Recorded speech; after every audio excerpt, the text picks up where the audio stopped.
विषय हा आहे की जेव्हा माझी मम्मी गेली ना अयोध्येला एक किती 4 ते 5 दिवस, पण नंतर जसं मला कळलं का की आपल्या अकाउंटला पैसेच नाही, तशी माझी हवा टाईट. बोललं भाई आता काय करायचं रे.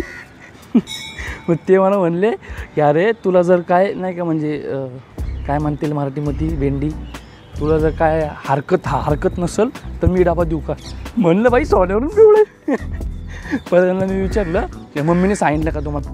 तसं मी कोणाला तरी बोललो असतो ना, म्हणजे माझ्या फ्रेंड सर्कलमध्ये म्हणा किंवा आजूबाजूला पण जे माझ्या ओळखीचे आहेत म्हणून असं आहे की बाबा मम्मी ते बोलले असते मला ये आमच्याकडे जेवायला वगैरे, पण ते आपलं कसं तरी वाटतं ना बाबा, कसं बोलणार भाई की बाबा मला जेवायला ते. नमस्कार मित्रांनो, माझं नाव सुहास पवार. आपण माझ्या यूट्यूब चॅनलवर ज्याचं नाव आहे, अरे नाव कशाला सांगायचं, नाव आहे रे जे की तुम्हाला. चला तर मग आपण आपल्या व्हिडिओला सुरुवात करू. काय चुकलं असेल तर माफ करा, लाईक करा, शेअर करा, सबस्क्राईब करा. तर भाई आज मी माझ्या घराच्या शेजारच्या नातेवाईकांच्या विषयी बोलणार आहे. म्हणजे त्यांच्याविषयी बोलणार म्हणजे काय असं चाडेबिडे नाही लावणार आहे. आणि आपलं म्हणजे नातेवाईक म्हणलं की चाडेबिडे असला विषय येतो. म्हणजे त्यांचे एक चांगल्या विषयावरती बोलणार आहे की त्यांचं सीन काय आहे. मी रिसेंटली माझी मम्मी अयोध्येला गेली होती ना. बघा ना भाई, तुझं नशीब काय असेल यार. आत्ताशी अयोध्या आपलं राम मंदिर बनलं आहे आणि तेवढं तर तिला लगेच नाही का हे आलं आमंत्रण म्हणा किंवा काय बोलावा म्हणा वगैरे वगैरे नाही का, असं काहीतरी आलं. भाई काय नशीब असेल यार की मी नाही का म्हणजे आत्ताशी बनतं आहे तेवढं, म्हणजे बनलं वाटतं ते अर्धा असं काहीतरी असेल. त्याच्या मागं काहीतरी पॉलिटिशियन लोकांचा हात आहे. आमच्या इकडचे आजूबाजूचे काही नगरसेवक वगैरे आहेत ना, त्यांनी काहीतरी ती ट्रिप सजेस्ट केली तिली. त्या ट्रिपमध्ये भाई मम्मीला भेटलं नंबर, कमी पैशामध्ये कमी खर्चामध्ये झालं भाई. नशीब तिचं काय चांगलं असेल बघा. पण विषय हा अयोध्येला जाण्याचा नाही आहे माझ्या मम्मीचा. विषय हा आहे की जेव्हा माझी मम्मी गेली ना अयोध्येला एक किती 4 ते 5 दिवस, तर ते 4 ते 5 दिवस जेवायचं काय हा लय मोठा प्रश्न होता भाई. काय भाई जेवायचं कसं, आता काय करायचं जेवायचं काय. अरे जेवणाचा तर विषय मस्त मजा नाही का, म्हणजे सगळ्यात हाड आहे आपल्या ह्याच्यामध्ये. तर मी तर भाई पहिलं फुल खुश झालो होतो. म्हणलं भाई आता तर काय टेन्शन नाही, आता मस्तपैकी चिकन मटन नाही का, अंडी पिंडी रोज बाहेरचं रोज टमाटर खायचं. मम्मी नाही म्हणलं, मी फुल एक्सायटेड होता. आता काय टेन्शन नाही घ्यायचं आपण. पण नंतर जसं मला कळलं का की आपल्या अकाउंटला पैसेच नाही, तशी माझी हवा टाईट. बोललं भाई आता काय करायचं रे. पहिला दिवस तर माझा भागला व्यवस्थित मध्ये नाही का, म्हणजे जेवायचं बोलतो आहे. पहिला दिवस तर माझा एकदम व्यवस्थित गेला, कारण पहिल्या दिवशी मम्मीने जेवण बनवून ठेवलं होतं ना. काय बनवलं होतं मम्मीने, हा काय चपात्या बनवून ठेवून गेली होती ती. आणि ती मला म्हणत पण होती तुला काही पैसे देऊ का. मी म्हणलं नको, माझ्याकडे आहे पैसे, नाही टेन्शन. माझ्याकडनं मला नाही माहीत, माझ्याकडे पैसेच नाही म्हणून. अकाउंटला होते 84 रुपये होते. मग तेवढं तेच विचार चालला होता की काय करू. म्हणजे मी आजूबाजूला कोणाला बोललो असतो ना की मलाकडं मम्मी नाही आहे जेवायचं वगैरे, तर सगळ्यांनी मला बोलले असते ये वगैरे घरी आमचे. पण ते कसं तरी वाटतं ना. पहिलं वाटायचं काय नको पण आता थोडंसं हे होतं यार कसं बोलू, थोडंसं नाही लाजबीज वाटती. मी तरी पण बोललं ठीक आहे चल जाऊ दे, आता काय करायचं हाच विषय चालला ना. तरी पण मी आमचे दुकानातले मालक आहेत ना, त्यांना बोलणार होता असं आहे. त्यांनी काय डबा मॅनेज केला असता. पण भाई दुसऱ्या दिवशी जेव्हा मी असं घरी बसलो होतो ना, हे बघा माझं घरी हो का इथे तो पडदा लावलेला आहे ना, दिसतं का. अरे इकडून हा असं झूम करेल मी नंतर ना. तर पडदा लावलं आहे ना तिथं माझं घर आहे आणि बरोबर शेजारचं घर आहे तिथं. तर त्या शेजारच्या घरातले त्या काकू आहेत ना, त्यांनी मग मला विचारलं नाही का की अरे सोनू मम्मी तर ह्याला गेली ना अयोध्येला, मम्मी त्याला सांगून गेली असेल सोन्यावरती लक्ष ठेवा बिवा नाही का. तर मला म्हणलं ते अरे मम्मी तर अयोध्येला गेली ना. म्हणलं हा काय असं जस्ट विचारतं ते. परत त्यांनी मला विचारलं की अरे जेवायचं काय रे. मी म्हणलं हा बघू काहीतरी ॲडजस्ट करू. मग ते मला म्हणले की अरे तुला जर काय नाही का म्हणजे काय म्हणतील मराठीमध्ये भेंडी, तुला जर काय हरकत नसेल तर मी डाबा देऊ का. म्हणलं बाई सोन्यावरून पिवळे.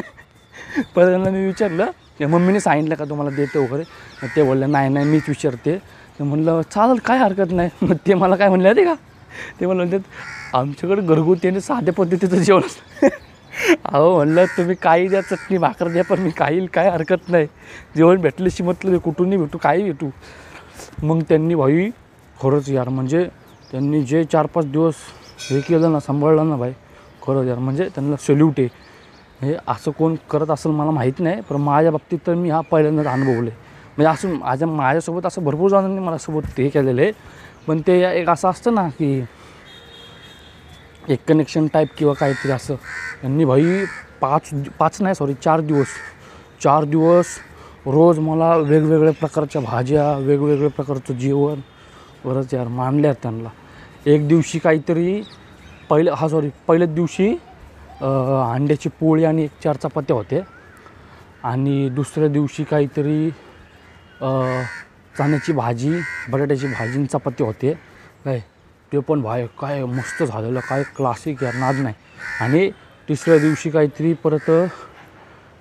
दिवशी मटार बटाटा होता, मटार बटाटा, ते पण काय लागत होतं यार. खरंच माझ्या मम्मीपेक्षा त्यांच्या हाताचं होते. म्हणजे माझ्या मम्मीला नाव नाही ठेवते, म्हणजे कसं असतं ना का ते, तो सीन काय असतं, आपण रोज आपल्या घरचं जेवण खाऊन पकलेलं असतं ना, मग त्याच्यामुळं आपल्याला एक दिवस कुठून असं बाहेरनं जेवण भेटलं की मग आपण म्हणतो अरे माझ्या मम्मीपेक्षा भारी बनवलं जेवण. असं काय नसतं काय, ते पण बनवतात भारी, आपली मम्मी पण भारी बनवते, पण त्यांचं जेवण भाई मस्त झालेलं. म्हणजे मी त्यांची तारीफ नाही करते, हा एक प्रकारे तारीफ पण चांगलं बनवलं होतं ना. मग आता हा ब्लॉग मम्मीने बघितलं तर मम्मीला शिवाय घालणार आहे, पण काय वाटतं का लाजबीज. ठीक आहे भाई, मला आवडलं भाई त्यांचं. मग ते सगळं 2-3 दिवस ते होतं. आणि 4थ्या दिवशी भाई पिठलं भाकर होती, पिठलं भाकर पण काय केलेलं भाई मस्त.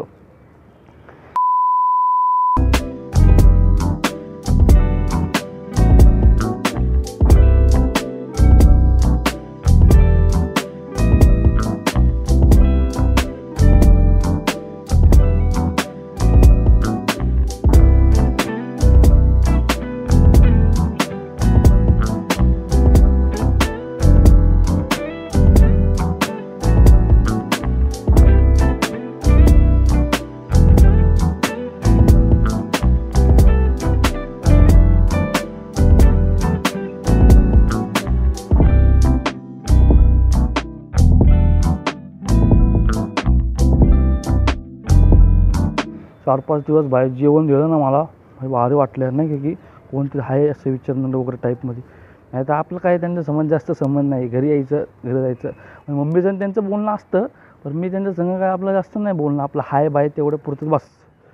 नंतर म्हणलं बाई हाय बाबा, माणूस की आहे आपल्या आजूबाजूला पण. तसं मी कोणाला तरी बोललो असतो ना, म्हणजे माझ्या फ्रेंड सर्कलमध्ये म्हणा किंवा आजूबाजूला पण जे माझ्या ओळखीचे आहेत, म्हणून असं आहे की बाबा मम्मी, ते बोलले असते मला ये आमच्या घरी जेवायला वगैरे, पण ते आपलं कसं तरी वाटतं ना बोलायला, कसं बोलणार भाई की बाबा मला जेवायला द्या. पण ठीक आहे भाई, ते काकूंनी बाईला सपोर्ट केला यार. मी त्यांचे व्हिडिओ तुम्हाला दाखवलंच म्हणजे मध्ये किंवा व्हिडिओच्या शेवटपर्यंत.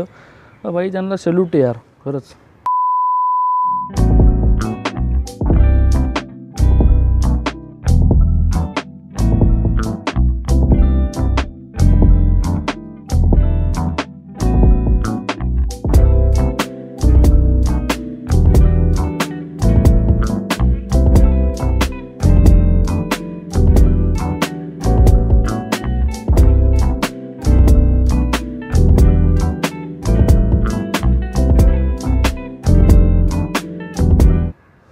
त्यांचा मुलगा पण भाई फुल कष्टाळू यार, बघितलं त्यांचा मुलगा तर आहे ना वृद्धाश्रम सांभाळतो भाई कडक आहे. त्यांचं वृद्धाश्रम बघायला जाणार मी एक दिवस, त्याला मी विचारणार आहे ना का तुमचं वृद्धाश्रम मला बघायचं म्हणून. बघा ना भाई, तो भाई तिकडंच राहत असतो यार, बघतो 1-2 दिवस येतो भाई ते नाही का त्यांच्या घरी, आता भाई बाकीचे दिवस तिथंच असतो. हो यार, सेवा करतो भाई. म्हणजे ठीक आहे पैसे कमवत पण असेल, पण एक प्रकारे केवढं पेशन्स म्हणा किंवा गट्स म्हणा पाहिजे की एवढं सगळं काहीतरी 20-30 लोक आहेत आजी आजोबा असतील टाईपमध्ये, त्यांना सांभाळणं काय जास्त आहे का भाई, तो ते काम करतो ना भाई. चांगलं यार. आणि त्यांची एक दिदी पण आहे, तिचं वाटतं लग्न झालेलं आहे, चांगलं आहे. पण त्यांची फॅमिली एकदम भारी यार. त्यांचं पण अण्णा पवार आहे भाई, सुहास पवार ते पण पवार. भारी माणसं आहेत यार ती. आणि त्यांचे ते खास करून त्यांचे अण्णा पण भारी माणूस आहे त्यांचे ते काका, हे पण भाई चांगले बोलतात चालतात एकदम मस्त आहे की मजेमध्ये. भारी यार, बस एवढंच होतं. चांगलं, मला तर भारी वाटलं त्यांच्याकडनं की त्यांनी एवढं सपोर्ट वगैरे केला टाईपमध्ये. आता आजकाल काय माहीत नाही कोण करतात का नाही कोणासाठी मदत, पण भाई मला तर केली हवं त्यांनी मदत. नातेवाईक असावं तर असे भाई, नाही तर नातेवाईक लावालावी बोलले नको मेंढी. लावालावी म्हणजे नाही का इकडं तिकडं असले नातेवाईक नको, असले नातेवाईक पाहिजे. आणि भाई दर दिवाळी म्हण, मकर संक्रांत म्हण नाही का, तेव्हा म्हणजे बाकीचे दिवस तर काय एवढं आमचं बोलणं होत नाही, पण सणाबिनाच्या दिवशी भाई असतं नाही का, ते भेटतात मला किंवा त्यांना. हां, माझ्या मम्मीचं त्यांचं काय सारखाच बोलणं चालू असेल, मी काय आपण एवढं लक्ष देत नाही त्यांच्यामध्ये. भाई भाई ते फॅमिली चांगली यार त्यांची, खरंच मला तर आवडली यार. जे त्यांनी केलं ना ते 4-5 दिवस, ते मी तर माझ्या आयुष्यात नाही विसरणार कधी. चांगलं होतं यार, पण एक्सपिरियन्स माझ्यासाठी तो बेस्ट होता. आता एवढं सगळं झाल्यावरती आता मी म्हणणं नाही का त्यांना काहीतरी गिफ्ट देऊ, नाही का माझ्या मनात चाललेलं असं. बघू काहीतरी प्लॅन करून नियोजन चांगलं करू आणि त्यांना गिफ्ट देऊ. माझ्या डोक्यात प्लॅन काय चाललेलं आहे, जाऊ दे. त्या गिफ्टसाठी आपण एक वेगळी व्हिडिओ बनवू नाही का. आजपर्यंत हिला एवढीच तर स्टॉप करूया व्हिडिओला. हा बाय, माझा एवढंच एक चांगला मस्त एक्सपिरियन्स होता. हा चालते. आत्ता दूध वगैरे टाकून झालं आहे भेंडी. दुधाचे पण ब्लॉक टाकायचे तरी, पण ते कसं टाकू काय टाकू मला काय समजा ना. घ्यायचे आता मी त्याला पण हळूहळू घेणार आहे दुधाच्या ह्याच्यामध्ये पण. चालतंय, बाय बाय. काही चुकलं असेल तर माफ करा, लाईक करा, शेअर करा, सबस्क्राईब करा. Bye bye.